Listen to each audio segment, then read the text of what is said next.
Did the Yorozu fight suck? Let's talk about it. I have a lot to say about this because this is the most controversial fight in Jujutsu Kaisen right now, and Yorozu is probably one of the most hated characters we have ever seen. She is so hated that people call her fodder. So let's talk about the story of Bug Girl one last time. The greatest jobber in Jujutsu Kaisen who will likely only ever be outdone by Kashimo. So what exactly are the problems with Yorozu's fight? And why do people hate her so damn much?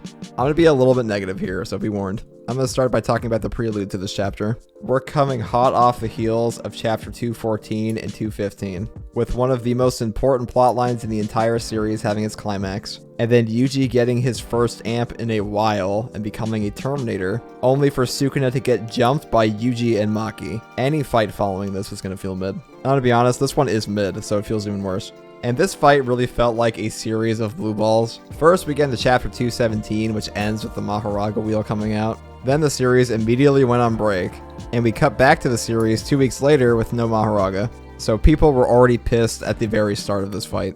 And who could blame them? I understand what JJK was going for by bringing out the Mahoraga later, but when you're reading it week to week, it just feels bad. And let's really focus on chapter 217 here. This was pretty much a nothing chapter. We learn almost nothing important about Yorozu in this chapter beyond what her curse technique is, and that she likes Sukuna a lot, which we already knew, and she knew who Angel was, which is arguably the most important piece of information.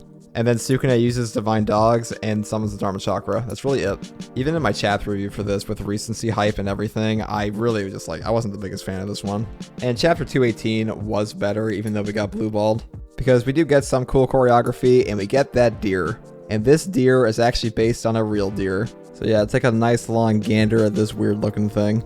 And on another positive note, seeing Mahoraga for the first time, like 100 chapters, was pretty cool. Although we only got to see it for like 5 seconds. But let's talk about the missed opportunities in the Yorozu fight.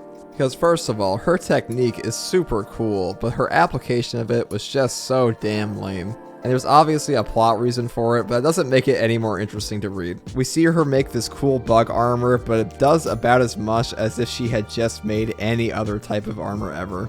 And then she just got a giant elephant dropped on her and made a ball, which is then immediately shattered by Mahoraga, who we never even get to see her fight.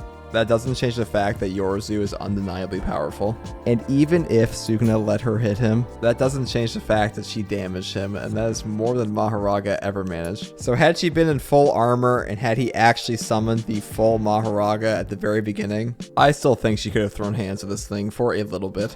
But I will say, I've seen a lot of downplay around Yorozu's True Sphere. No, this thing one-taps like 99% of characters. Had the Mahoraga not been adapted when it came out originally, it would have just died instantly. It is directly noted as an impossible feat, so this thing is busted, and Yorozu is strong. But let's talk about the real missed opportunity here, and the fact that we have a sorcerer from the Heian Era that knows Sukuna and Angel, and we learn almost nothing about any of them. We have a whole flashback about the Heian Era, and all we learned is that Yorozu loves Sukuna, which again, we already knew. Urame is Sukuna's #1 fan, which we also already knew, and that Sukuna is not above eating at a harvest festival.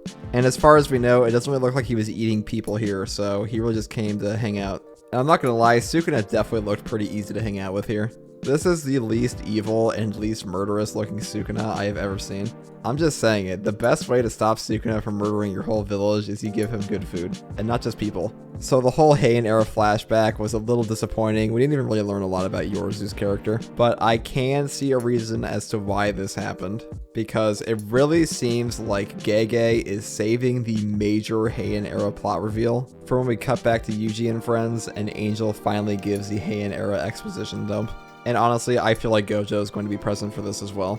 If you're someone who's really hyped for and really looking forward to a major Heian Era flashback, this would be the best moment in the story for that to happen.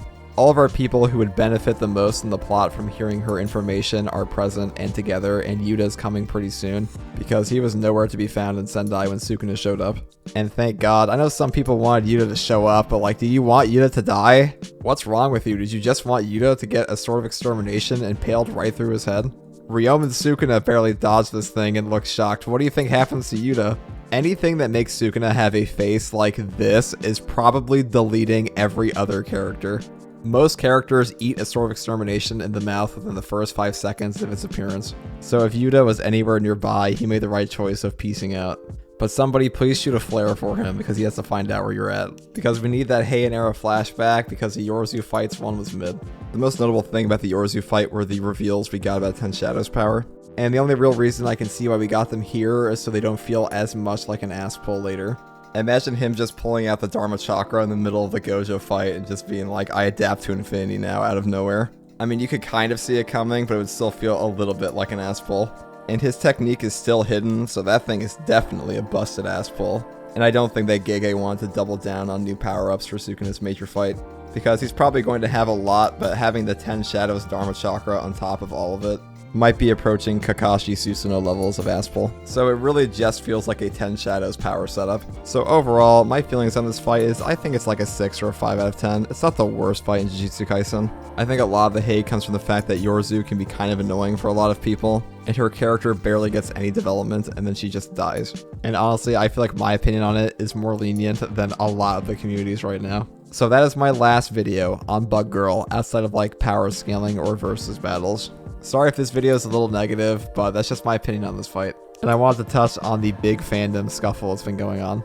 But I have a lot more positive content coming soon for multiple series, so if you want to see that, subscribe for more. And as always, thanks for watching.